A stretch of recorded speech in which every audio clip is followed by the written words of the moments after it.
please welcome Professor Christopher Pissarides, Professor of Economics at the London School of Economics. Thank you very much. Distinguished guests, I'm really pleased to be here for the second time. Last time I was here was 2011. The pictures you see around you, actually, I think they were taken in 2011, 14 years ago, so I wonder. I bet I still look the same in 15 years from now, so I hope you invite me back. We live in difficult times, and we had AI to deal with. We came out of COVID. The geopolitics were worsening, and supply chains were changing in straight ways. So we economists, at least, were concerned to see where AI was leading to, what was happening to jobs. There were so many people saying there would be no jobs left. Others were saying, no, AI would increase our productivity. Others that it will not. It's such difficult issues. And as if that wasn't enough, suddenly Donald Trump appears at the presidency of the United States and changes the tune completely and introduces new confusions about international trade, which is something that has been like our sacred cow for the last 40 years. It's been getting more and more liberal. So what I was asked to say today is what is happening to the global economy with these politics that are being followed. When I was saying in Premier Cho, in fact, talked a lot about AI, and Taiwan is right at the frontier, of course, as we know, and long may it stay there.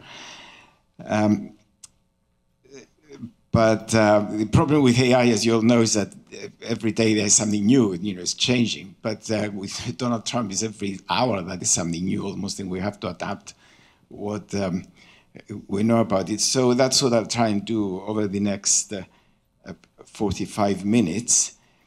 Let's figure out how. Okay, I have a kind of main theme that runs through the presentation, and then I'll be more specific in a minute. And the main theme that I want you to take away is that what Trump was doing in his first presidency in 2017, it was already different from before, and a kind of more revolutionary, if you like, and it was bringing fundamental changes to both to the United States economy and to the global economies. Of course, he was also changing the way politics was done. As you know, we had the demonstrations afterwards and all that, but that's more politics, and I will not get into it. I will talk more about the economic implications. Now, the policies he was pursuing back then introduced various risks in the global economy, but it's fair to say that those risks didn't cause any serious problems. The economy was resilient enough to absorb any changes that he was making. But now in his second presidency, he reinforced those risks. He added to those risks rather than try and find sort of hedging policies, if you like. And we are running risks now, I think, in the world economy. We don't really know where they're going, and we could speculate later on. And the worst that we're facing now, to be honest, is the last sentence that you see on the slide, that the way he's going, there doesn't seem to be a credible end game. Like you might ask, where is this leading to? And no one can give you a very precise answer. And when you don't have a target, then you're always running the risk that you might go, of course, somewhere along the way. Now, the topics that I want to talk more specifically about, the main theme that I've just outlined, is first of all, what are the new policies and what are the risks that I was talking about. Then I will talk about the implications. That will be rather brief section. Then I will talk about the implications of those for the global economy. What's the global economy doing right now? Then about the United States economy being the leading economy in the world that influences so many other economies. What is happening in the US, that's a big concern, of course, and not just for the financial sector. And then, if we have time, which I think we probably will have time, unless I start mumbling about individual points, are there any other reasons that we should be concerned about in the global economy other than new US policies? And in my view, the answer is yes, there are. Now, in new policies and risks then, the key, to understand the key risk is that we have to understand what America First means. When he first came on, you know, wearing the baseball cap with America First on it, we thought, many of us at least, thought that it was electioneering. But in fact, it's not just electioneering. It's been his driving principle. It was pointed out by two speakers before briefly, so there's obviously awareness here. But I'm not sure everyone is very aware of what it means in American policy. And what it means is that America will take action, despite the fact that it's such an influential economy in the whole world. In fact, it sort of drives the whole world, you know, like the saying that America sneezes and the whole world catches a cold is not far off the truth. You know, you only need for America to sidestep somehow and the whole world starts getting worried. In fact, Trump doesn't care about that. What he cares about is America's interests. Anything that he does and perceives is that he would do it if he perceives it to be in America's interest, whatever other nations will think. And that, of course, holds in the military sphere, in the political, and especially in the economic, because he thinks that America is so more powerful than everyone else, so superior, that it doesn't have to worry about the reaction of the rest of the world. That's the main risk that we're facing, I believe. What he doesn't realize, of course, is that although America is the biggest economy in the world, it depends on the global economy as well. If the global economy is doing well, then there will be positive spillovers onto the United States economy. It cannot go it alone, it cannot isolate. Now, the first implication of that, which I think is probably the most dangerous as far as what the world is going to, is that multilateralism is not a good policy. In other words, he doesn't like negotiating with many countries at the same time. He doesn't like negotiating in international financial or other economic institutions. What he wants to do is to negotiate with each country individually, with unilateralism or bilateralism, I should say, rather than multilateralism. And of course, the way that he approaches that is as any business person will approach. You know, if you're negotiating with a competitor, or if you're negotiating with customers, you don't want to do it all. You know, you don't want to put them all in a room and tell them what to do. You take one at a time. The advantage here that he perceives in America is that America is obviously more powerful than any other individual country or agent in the global economy. Therefore, if he negotiates with only one person, he will come out as winner. America will win in the sense of America comes first. Whereas with multilateralism, if it's something that he will want to do in the United Nations or in the World Trade Organization, he might be outvoted. And that's the principle behind the bilateralism that we're now seeing more and more. The implication of that is that it could easily break or weakens multilateral agreements and renegotiate one-on-one. We've seen that in the way he pulled out of USAID, so there's no point in having giving money through countries or something. Maybe he will negotiate with one country and help that one country if he feels like it. He pulls out of climate agreements, the Paris Accord. The Pacific Rim Agreement was scrapped, the Atlantic Partnership, NAFTA, and the ones he hasn't been able to because they're too fundamental in the security of the world, like NATO, European Union, United Nations, World Trade Organization, they are weak. You know, he spoke several times against the European Union, as if, you know, why does he care what we do in Europe? But he keeps saying, you know, this is not a good thing. He wants to negotiate separately with Germany, France, United Kingdom, or something, not with one that is all the European nations together. NATO, he keeps repeating that he might pull out and Europeans shouldn't expect the support from America as it's been having in the past.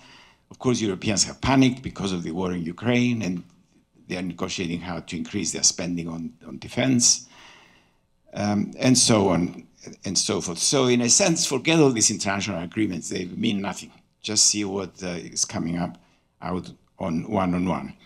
Now, that's the main risk in my view, and that's the one that introduces most uncertainties. Now, other key policies that have been driving United States policy now is that he likes protectionism from international competition. He thinks that international competition is taking jobs away from Americans, and if you protect the country from international competition, they'll come back, and he likes tariffs as a way of doing that.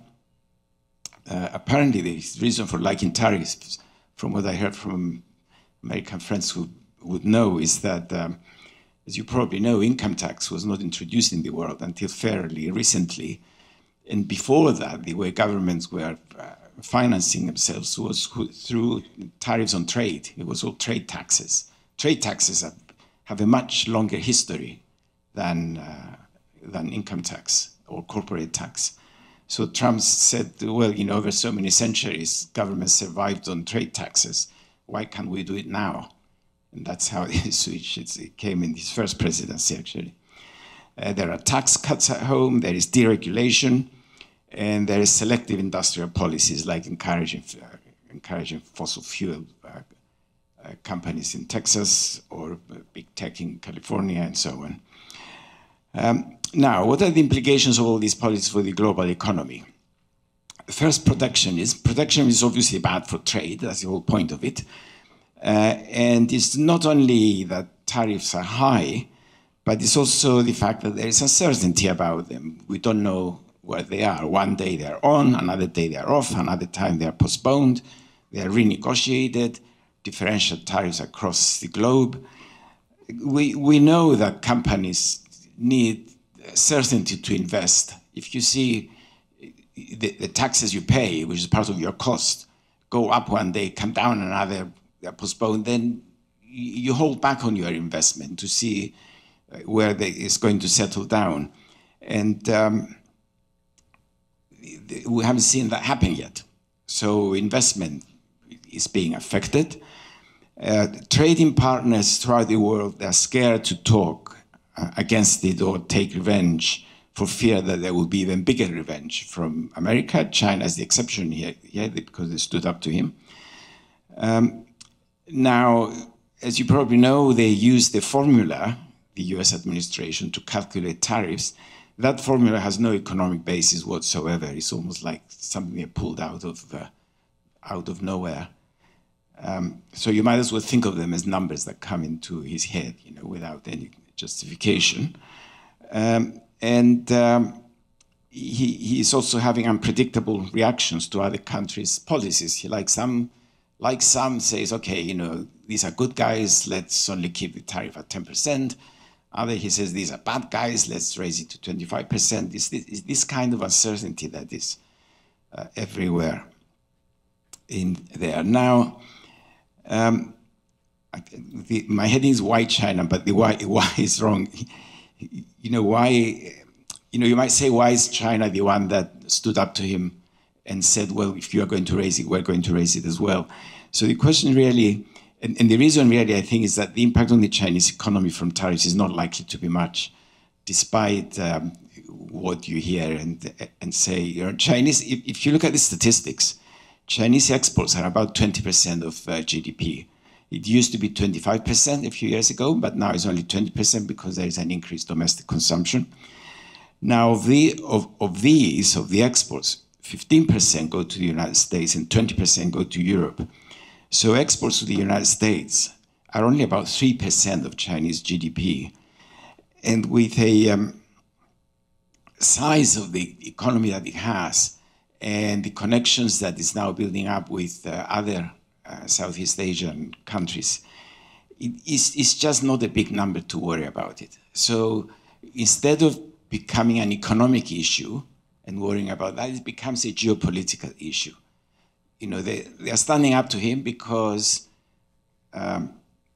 he's provoking and he's getting a response. It's as if economics doesn't come into it.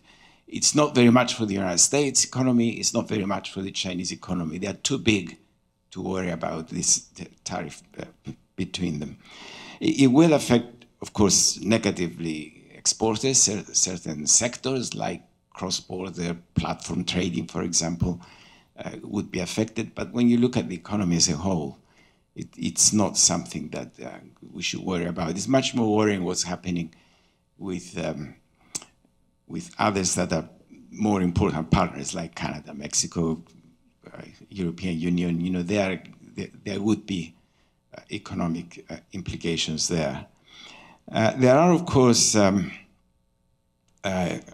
caveats to what I just said. It's not that simple.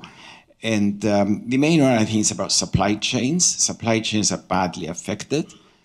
You know, there were some ridiculous results which are now being exempted, actually, which is that, as you know, smartphones designed in California and assembled in China. Just imagine the situation if there was a 100% tariff on them, that Californians would send the design electronically, so they're not traded goods, they're not subject to tariffs. And then when they import back the assembled phones, their products, so they have to pay 100% on it. So it's like America designs the smartphone, sends it to China for assembly, comes back and pays twice as much because of the 100% tax. I mean, those would be ridiculous things affecting American producers much more than anyone else. I think smartphones have been exempted from these tariffs, actually, for that reason.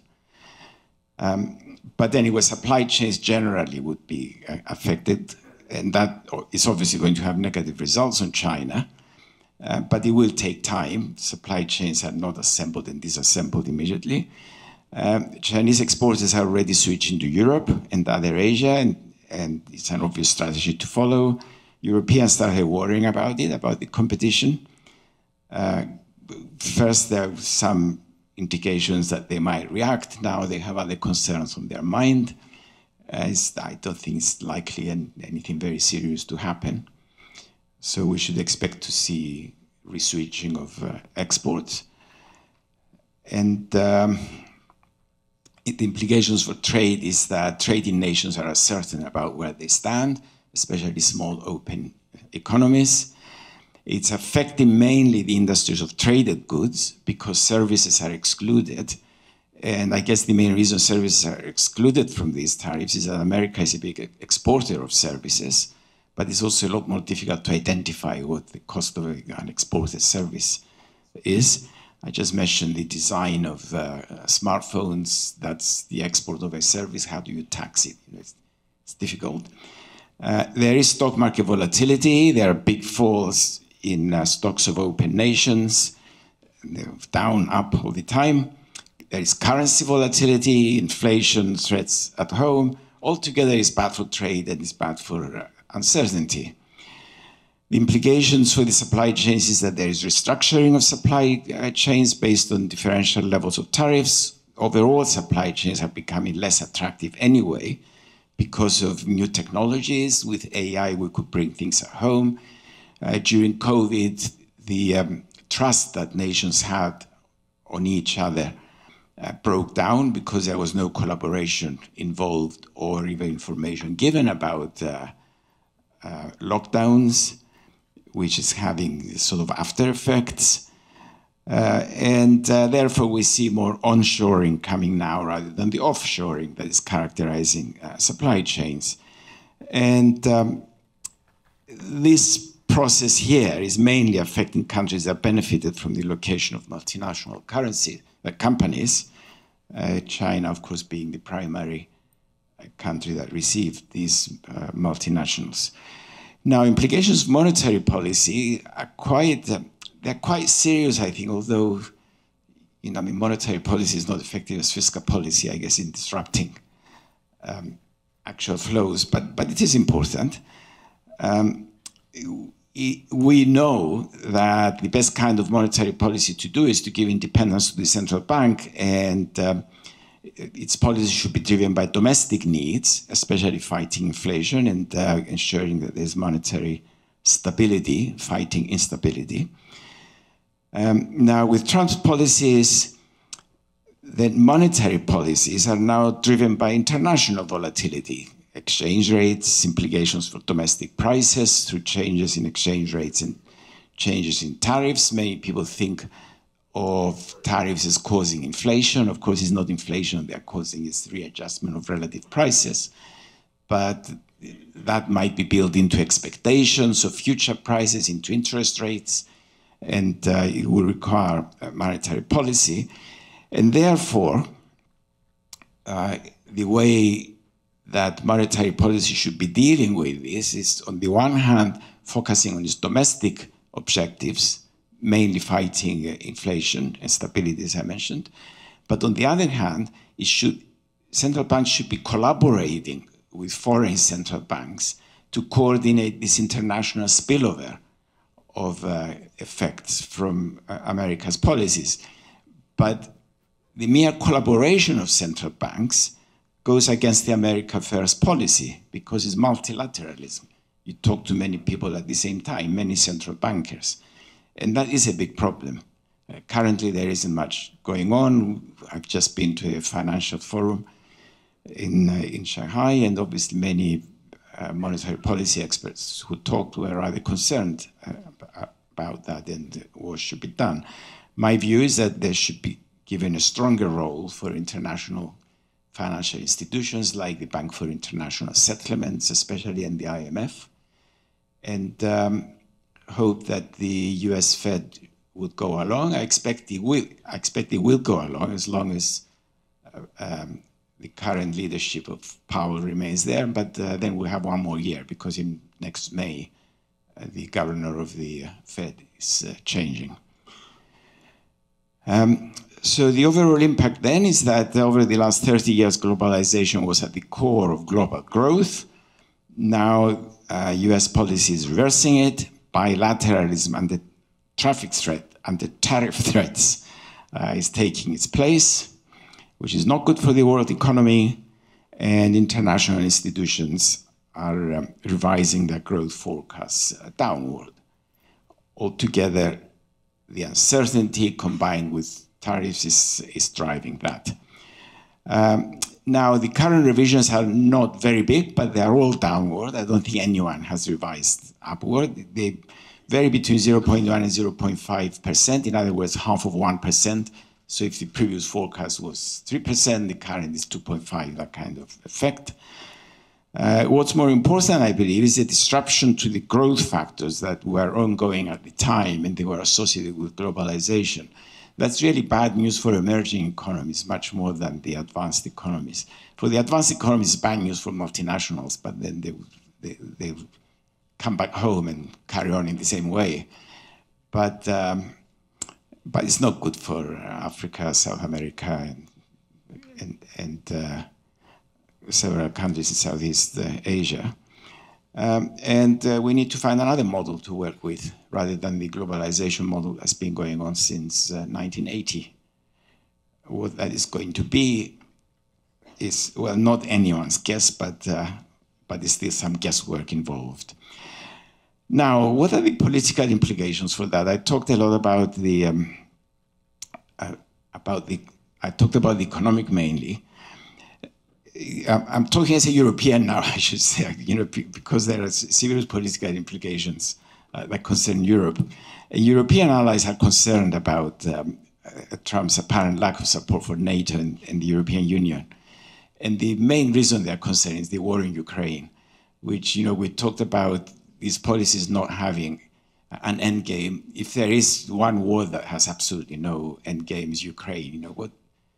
What do you expect the end of that war to be? No one knows.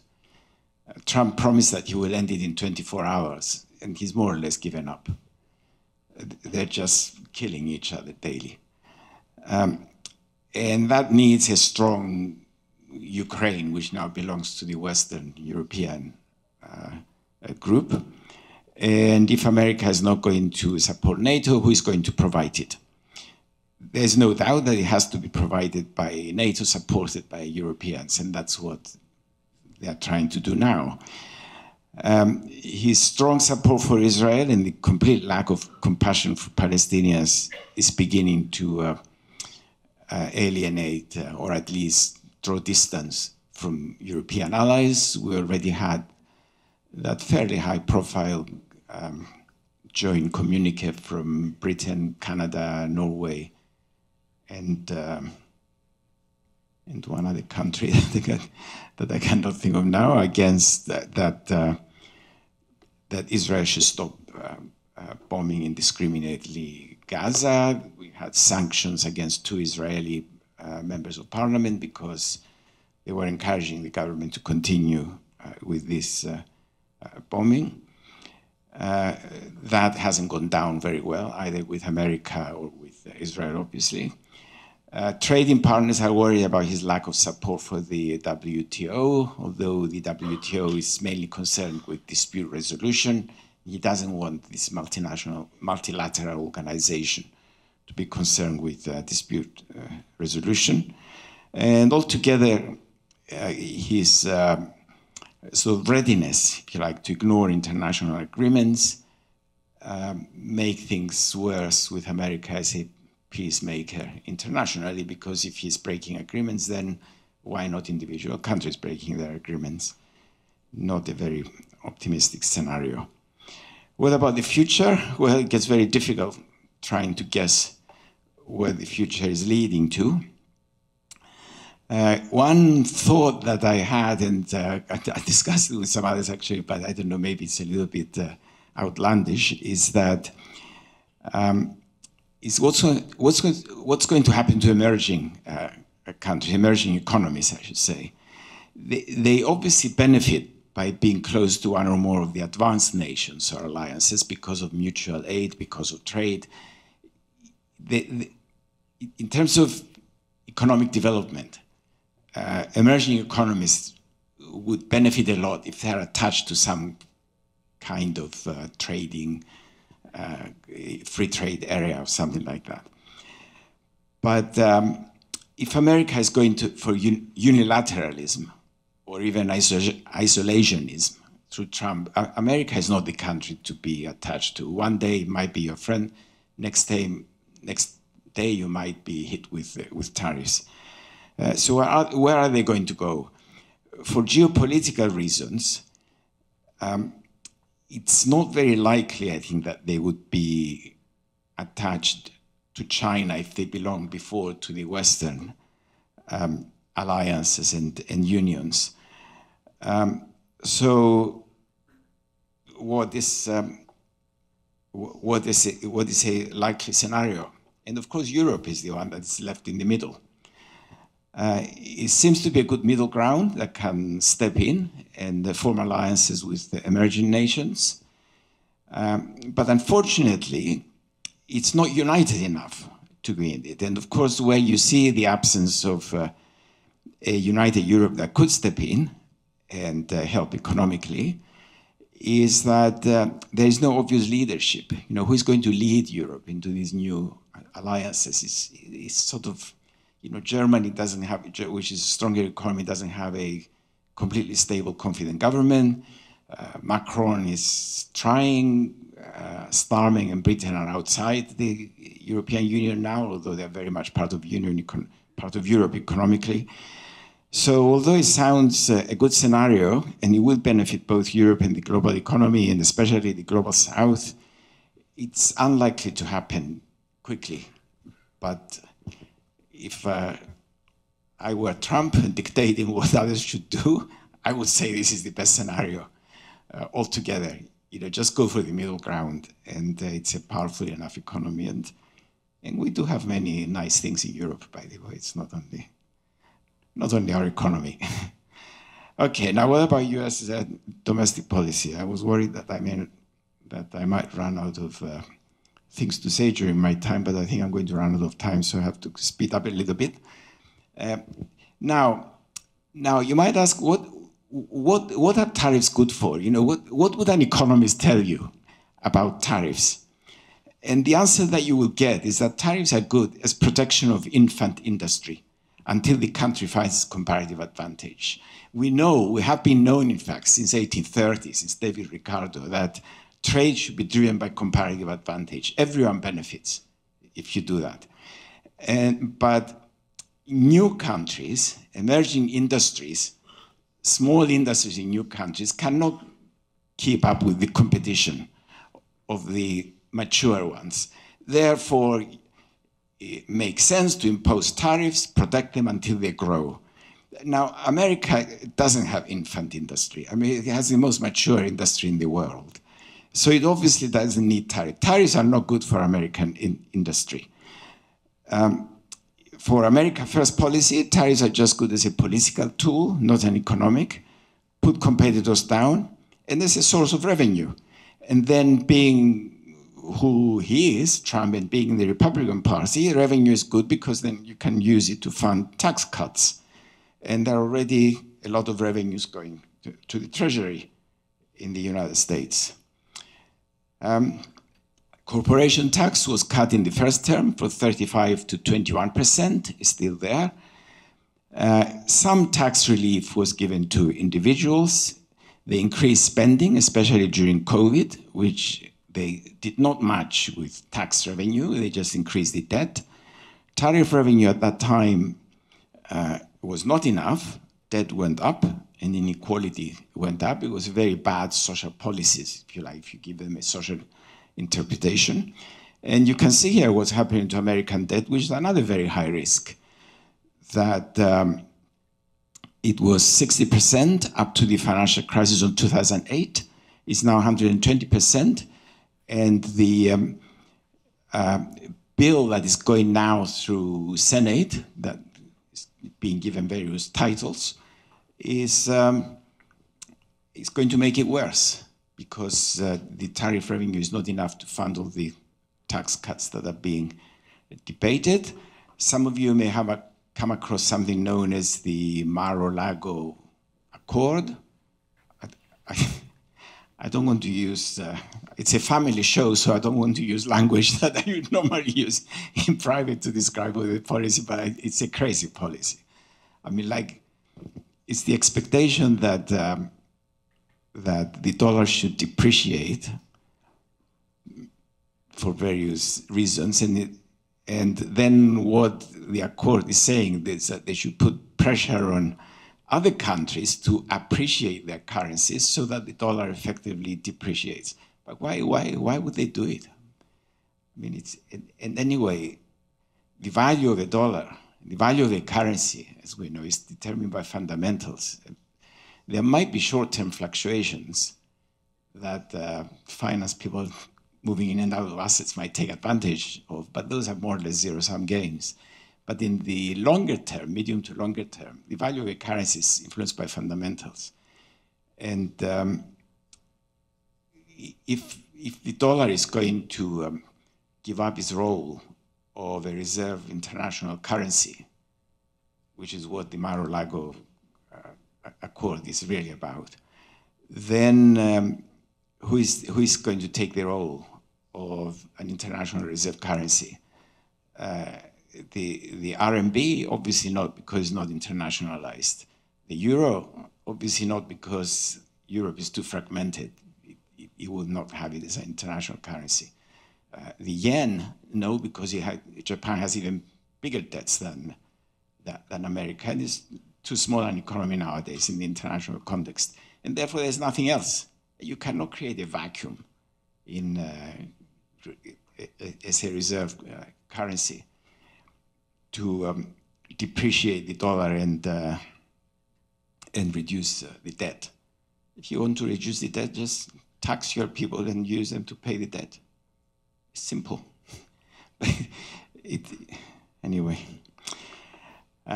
So now let's be a little bit realistic about the history of the debt. Is that the biggest increase has taken place during the financial crisis up to 2016. You can see that here actually. You can see the big rise was between 2008 and 2012, in fact, which I think was the Obama presidency, wasn't it, at that time? And then it took another big spur during COVID, which hasn't been reversed, and that was the Trump policies of the time. The current policies are sustaining it, and they're predicted to increase it, but something will give. Is it the dollar? Is it the stock market? And when will that happen? That's another big uncertainty. That's a problem of you finance people, I'm afraid, not the labor economists. It's because it would be a short-term problem. Now, what about deregulation?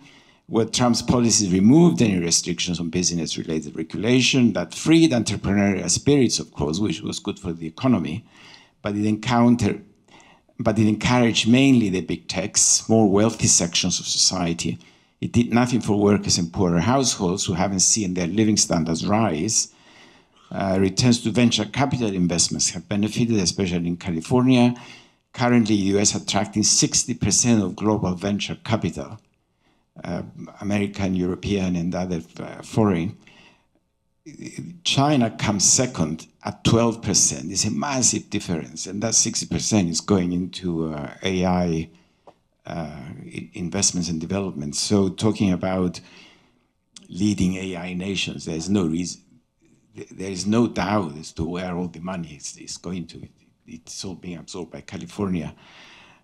Europe, of course, now with the Draghi report of September 2024, is trying to find ways of keeping at least European capital in Europe.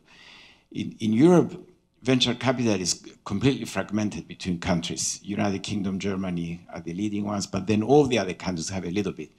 If you add up all the European venture capital investments together, they come to about the same level as China, about 12%.